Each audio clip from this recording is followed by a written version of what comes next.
In fact, the next week or two, I'll be going over to Taxco, which I am told by the locals here is basically the mecca of silver. And since they were doing silver here in the silver capital of the world before the COMEX even was invented, my guess is I could probably get silver for below COMEX spot price, since you don't have to have a company mine it, then send it to New York, have it refined.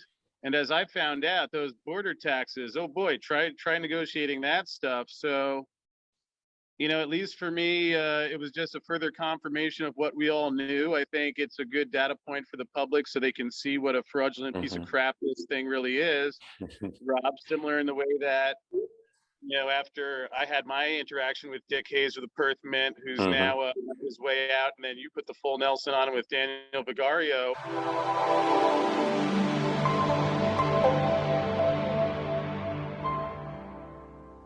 Hey everybody, it's 𝙈𝙀𝙀𝙍𝙊𝙎, We're recording this on Wednesday, the 1st of December. It'll come out on the channel on the 2nd of December, a special premiere. And we're here to celebrate Rafi Farber, Arcadia Economics, and everybody that got involved in trying to take delivery of a silver contract off of COMEX, which, as we're going to find out, is a very interesting and fun experience. So if you've been to my channel today at 12 p.m. Central Time, we debuted a video we did with Rafi documenting his experience. Of course, Rafi's got it up on his channel as well. And we're going to talk about that video. And I invited some special guests to the program, people that I trust and respect in this space, that know a little bit of something about the precious metals, to comment based on Rafi's experience. So I wanted to welcome everybody to the program. Thank you, everybody, for joining. Good to be here.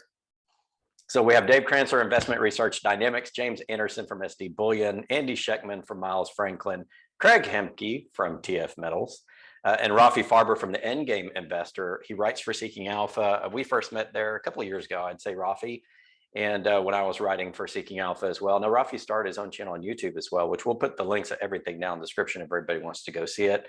Rafi, I wanted to start with you. I think a few months ago, Chris from Arcadia Economics had this wonderful idea of putting together a team that would actually try to take delivery of one contract of silver off the COMEX. That's 5,000 ounces for people who aren't familiar with that, and just see if we could do it in an effort to, basically drain the COMEX or show that the average person, whether or not they could do it, I guess.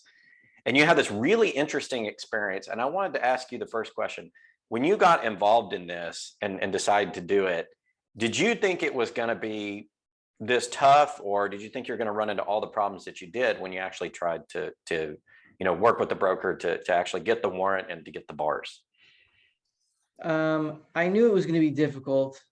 I knew it was going to be back and forth. I didn't know what exactly to expect. I didn't expect it to be smooth sailing or anything like that. But what I didn't know, and what actually really did surprise me, is that I was the first Interactive Brokers client ever to take physical delivery of a contract. And I don't want to be false advertising here. I don't actually have the bars.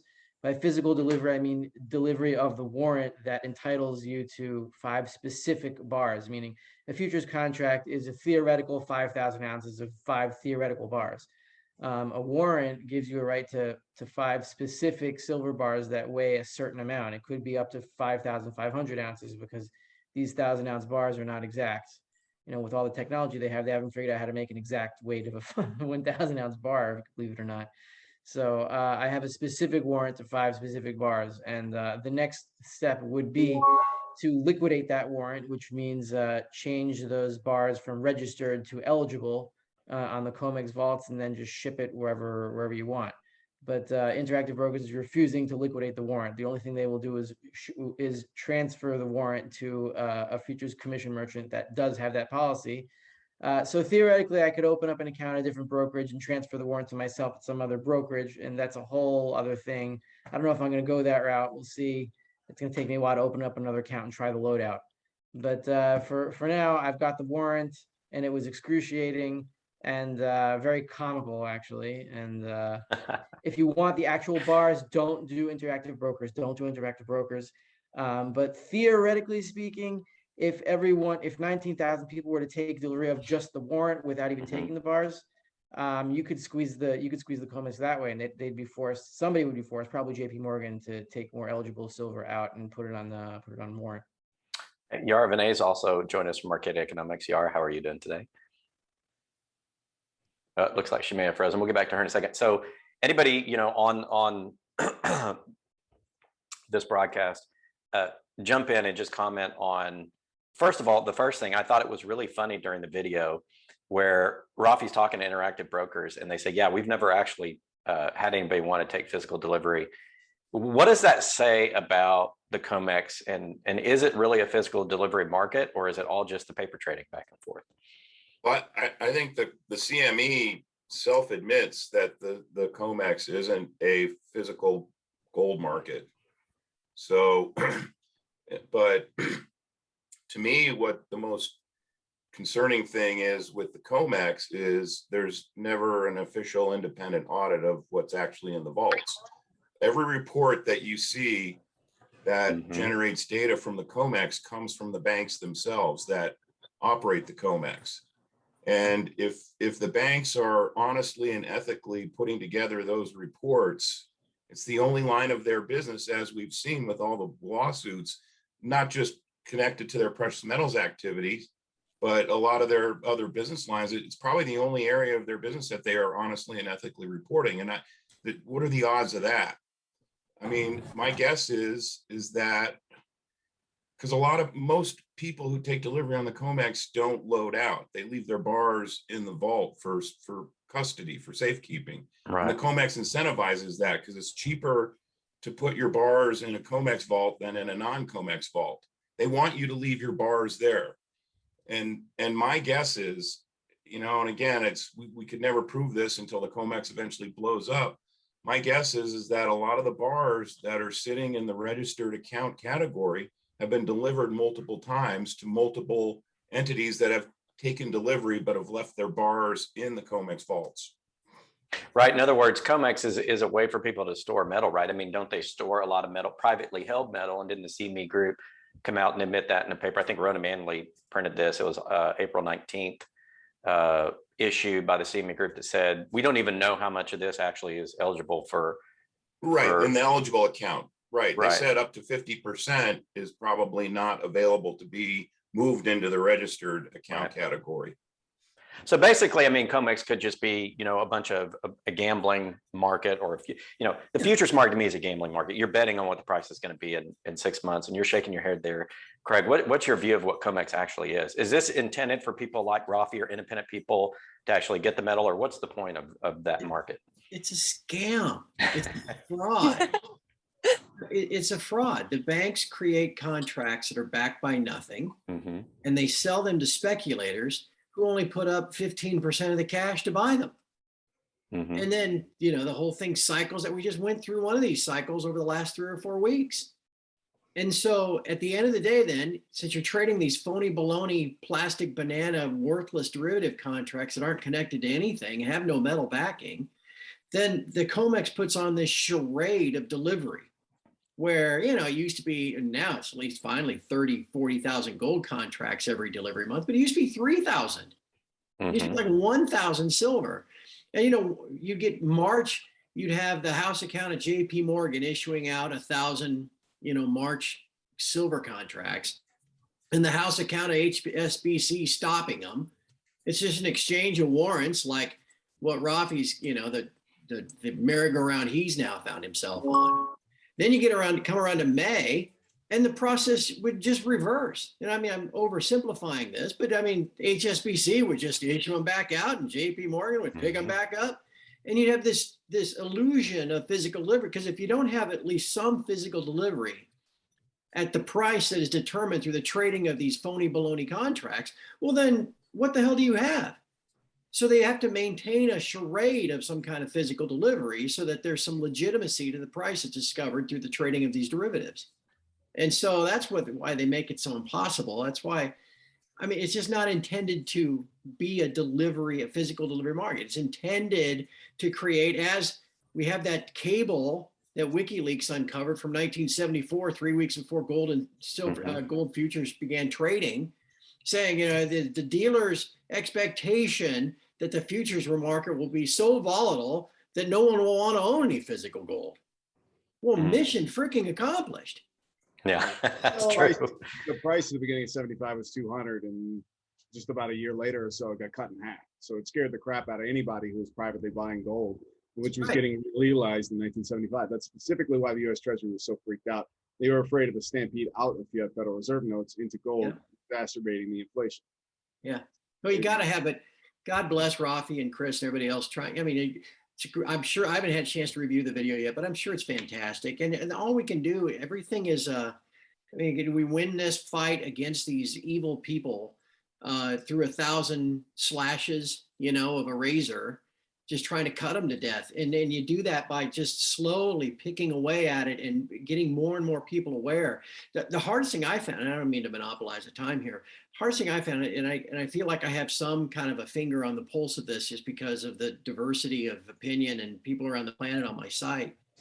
The hardest thing is keeping people engaged, because it's so easy. Once you can either learn how screwed up all this is, as I did, you know, 12 years ago, and decide, God damn, I'm gonna fight this shit and I'm gonna go on my whole life, or you just throw up your hands and go, well, screw this. Why do I want any part of that? It's totally manipulated by the banks. I don't want anything to do with that. And so it's hard to kind of, I mean, you got to take that next step to where you're determined to fight rather than, you know, you just throw up your hands. And that's probably the biggest intrinsic challenge that I face on a daily basis, is to keep people willing to keep fighting. And that's why I so appreciate what Rafi and Chris and all of you on this panel that continue to fight with me. Yeah, and I think when Chris came out with the idea this summer to put together this group, he's the mastermind behind all of this Arcadia economics, to put together this group to see if we could actually get it in an effort to say, could we actually drain the COMEX? I don't know if we, you know, really understood how goofy it was going to get. A lot of private emails back and forth between a lot of us involved in that at the time, and it just got comical at one point. We're just like, this is stupid and ridiculous. That, you know, and you'll see it in Rafi's video. So but I do think the power of the video, the one reason I wanted to take Rafi's experience and put it in the video format, because I think that the video format is a way to educate people. It's very powerful. You know, movies and stories themselves are very powerful. It's how we, you know, pass down our culture. It's how we communicate in society. And so I think the video does a really great job of sort of encapsulating everything that you guys are saying, and, you know, putting it in a place that people can understand it. My question for Chris, what did you expect was going to happen when you put this group together originally early this summer? Is Rafi's experience pretty much what you thought was going to happen? Oh, looks like we may have lost Chris, so I'll ask him that question when you get back. So Yara, I know you viewed the video also. What were your impressions of the video and what Rafi had to go through? He was following the process. He was calling them every day. He was using their computer system, and every step of the way they kept putting, you know, they kept making excuses and dropping his contract. You know, what were your thoughts on that? You know, as somebody who was included in the email chain but haven't had anything to do with it except for being a bystander, while Rafi won, like, you have to have a lot of stick-to-itiveness to keep going through that process with everything that you experienced along the way. Like Craig was saying, it was like, it seemed designed to make you give up. And so the fact that one, you didn't give up is, you know, awesome. But the thing I think that was most poignant to me is the fact that you not only have to stick with it, but be smarter than them or have answers for everything. And it seems to me like any lay person who might be interested in this would be not only deterred, but literally, you know, throw up their hands and say, you know, there's got to be another way. And the fact also that you were the first person to ever try to take delivery through Interactive Brokers was like kind of mind-boggling to me, because when I was interested in, you know, setting up accounts back in the day, people said Interactive Brokers was the one to use. And the fact that, you know, you were the first person to try to take delivery was pretty interesting, or said a lot maybe just about how people viewed like COMEX contracts and how they aren't getting, you know, fulfilled. So props for all of your hard work, but also just the fact that you have to work that hard to get there was pretty mind-boggling. James, I got a question for you. I know you've worked in the industry and you've been around storage facilities, and also the, companies having to deliver metal to satisfy customer demand. What would happen all of a sudden if SD Bullion said, you know what, we're going to drop your order and we don't support load-out. We're going to store your metal here. You wouldn't be in business for long. You do that, all of a sudden you'll end up like 𝙁𝙊𝙇𝙀𝙍. You'll have thousands of people bad mouthing you on the internet. Word will get out, and then all of a sudden you'll have a lawsuit on your hands and probably go bankrupt. I mean, basically, that a lot of times in the industry, the failures that you see with bullion dealers is usually because the bullion dealer got wrong or lopsided on a trade. Was probably price risk, and the market went the opposite way they thought, perhaps. And that's, I think, what occurred with 𝙁𝙁𝙇𝙀𝙀. So yeah, sorry, my next door neighbor is a redneck with a really loud exhaust pipe. Okay. He's raring to go. So it'll be loud for 2 seconds and then he'll be off, hopefully. But yeah, you can't do that. Not in the high volume bullion retail business. I mean, when there's delays to deliver, it really burns a hole in trust. A lot of times that hurts a lot. People they get very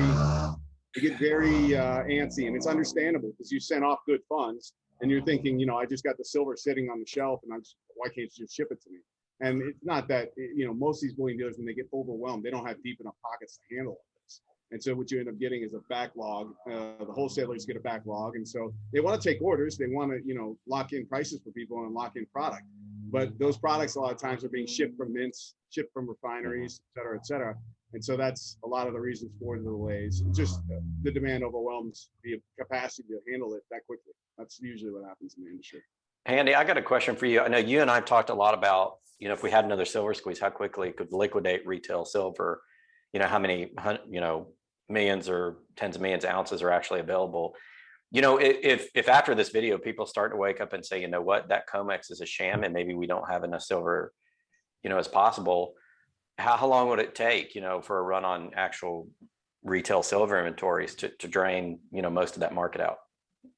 1 or 2 days, max. Companies like Miles Franklin, SD Bullion, JM Bullion, AMEX, they're all going to have at most a couple 100,000 ounces of silver on the shelves, and they're constantly rotating it in, and it's coming in and going out as fast as possible. But even though we've seen a big expansion in interest, as all the companies have, we're still the pimple on the elephant's ass in terms of the amount of money out there. I think, to me, the biggest question that when Chris showed that, I thought it was a genius idea. I was a little bit disconcerted by the fact that here's a company that could really come in and change the whole landscape of this industry very quickly. But I think what no one's talking about is, why did Interactive Brokers embark upon a marketing strategy telling people, buy this program and take metal off the industry? And watching what Rafi went through was actually excruciating. I mean, I said to him before we went on air here, you're a patient guy, because I think most people that would go through that would lose their mind. So as far as your question, a lot quicker than people think possible. But to me, the biggest issue with all of this is, maybe Interactive Brokers should have thought things out a little bit better before they came to market with a pretty slick looking advertisement and touting the ability to take metal off the exchange if you wanted. And here we are after months of trying, and Rafi still can't get the bars delivered to you. So my question to you, Rafi, is what if you want to sell those bars back? Is the process going to be equally excruciating to get those transferred back out of category into registered? Let me just jump in here quickly. He doesn't have the bars. He has a warrant.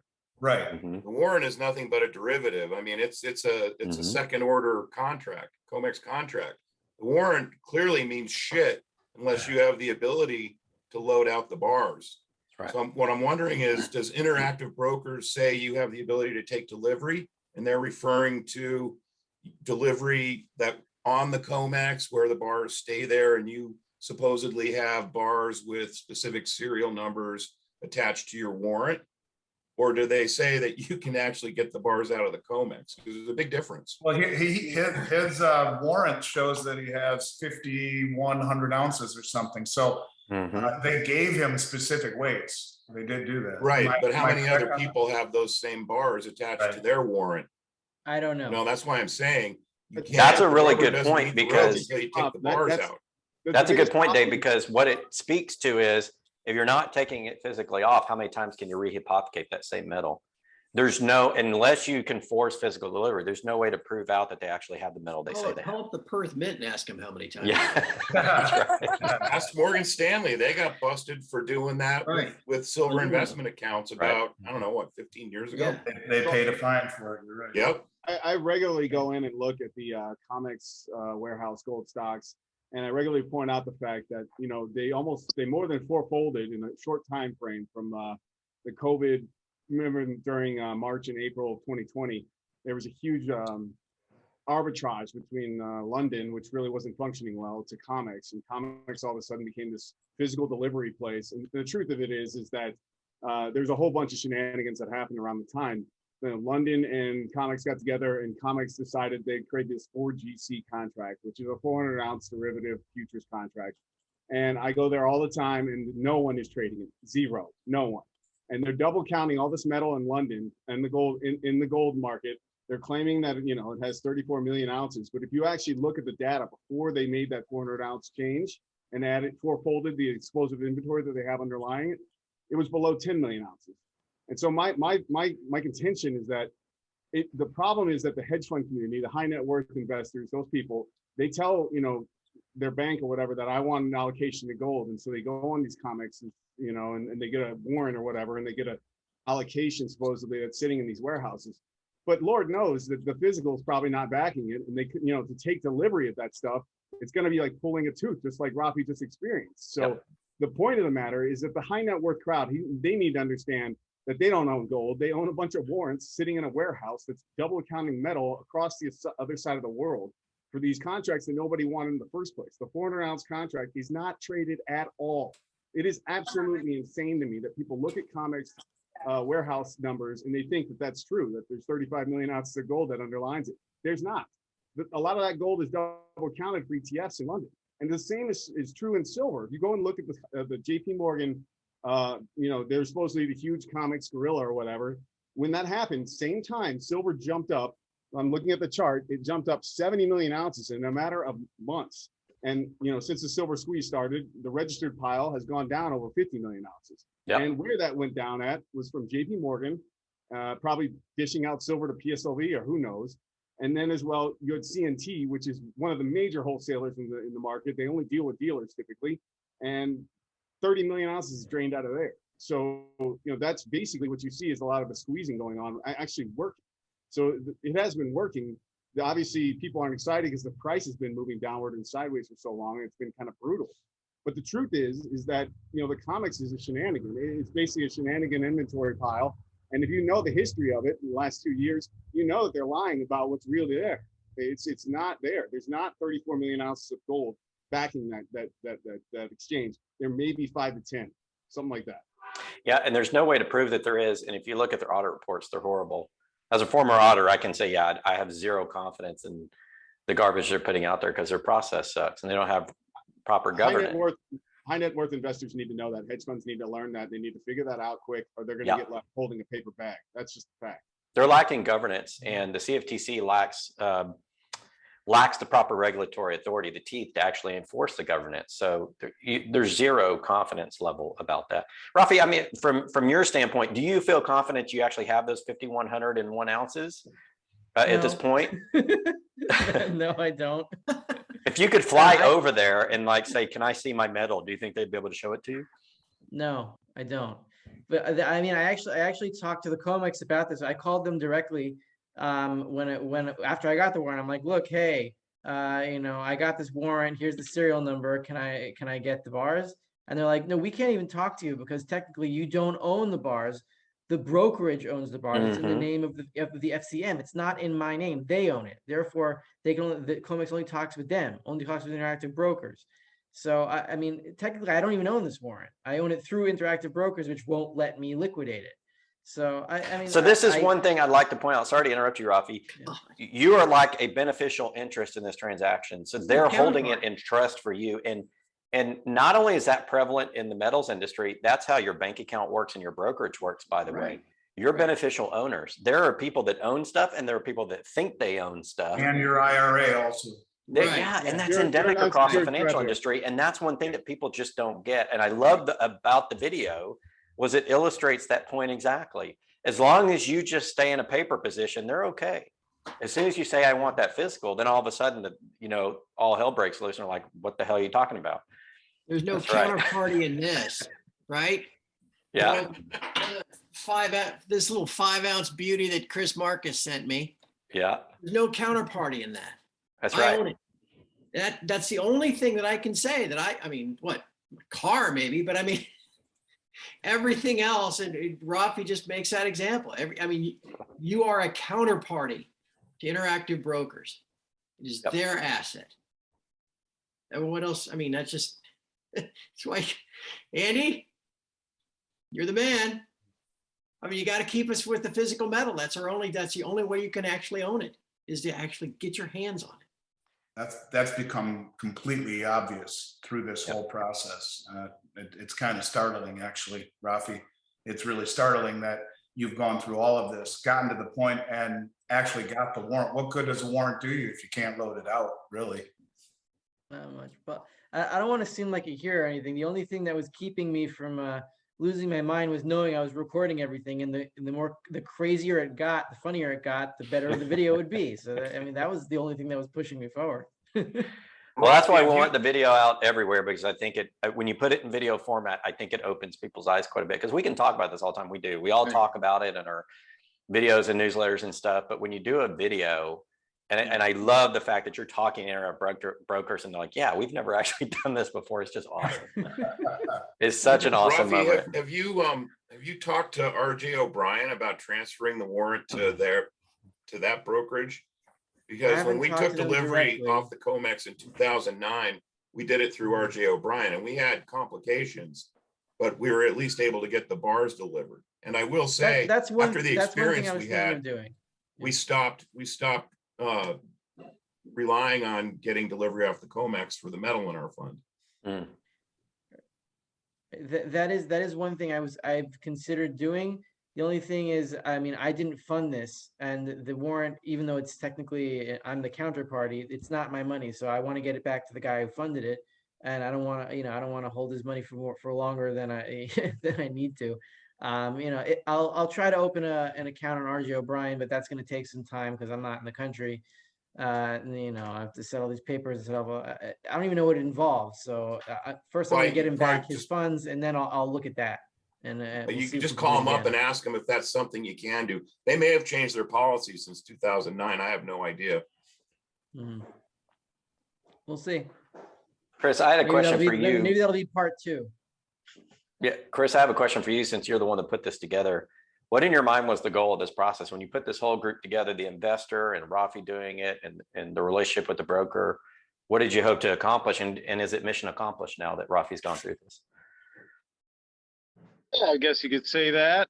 Here he is. I had a bucket, the sequence of events that I thought about, because rather than sit here crying about manipulation for the next decade or two, when you realize that every Goliath has an Achilles, and this drunk behemoth is no different, there's really a very clever way of exposing, similar to Jeff Curry. You saw he has yet to return my phone calls. I can't hear from Goldman, so I'm checking them off the list of people that probably wouldn't want to go through the discovery process with me in a public courtroom. JP Morgan, no word. CFTC, Ross Benham has nothing to say about the letter. COMEX, this is pretty much exactly what I expected. I thought it'd be amusing either way, and we could make a video of it, and either we would get the silver and we could send it to Jim Forsyth, who's slicing up 1,000-ounce bars and making products. Because if the COMEX actually had, I mean, we're not talking about like stretching the position limit in violation of commodity law like Goldman Sachs and JP Morgan always do. I mean, we only wanted one contract for the little guys here and tighten some of these spreads. Andy, I know you hear all the time people are pissed off because, they see silver's down $2 to like 24, $23. They want physical silver, and it's somewhere over 30. And so this was one of many steps of just saying, all right, it's fine. But at least for me, I've decided to opt out of that fraudulent system. I'm in Mexico, so I very rarely see a US dollar. In fact, the next week or two, I'll be going over to 𝙂𝙊𝙇𝙑𝙀𝙍, which I am told by the locals here is basically the mecca of silver. And since they were doing silver here in the silver capital of the world before the COMEX even was invented, my guess is I could probably get silver for below COMEX spot price, since you don't have to have a company mine it, then send it to New York, have it refined. And as I found out, those border taxes, oh boy, try negotiating that stuff. So, at least for me, it was just a further confirmation of what we all knew. I think it's a good data point for the public so they can see what a fraudulent piece of crap this thing really is. Thank you guys so much for watching today's video. We appreciate it. Please remember to like, subscribe, and share, and hit that notification button so you get those notifications when new content comes out. If you like what we're doing here, please consider supporting us on Patreon. Those members of Patreon will get extra special content delivered to them as well.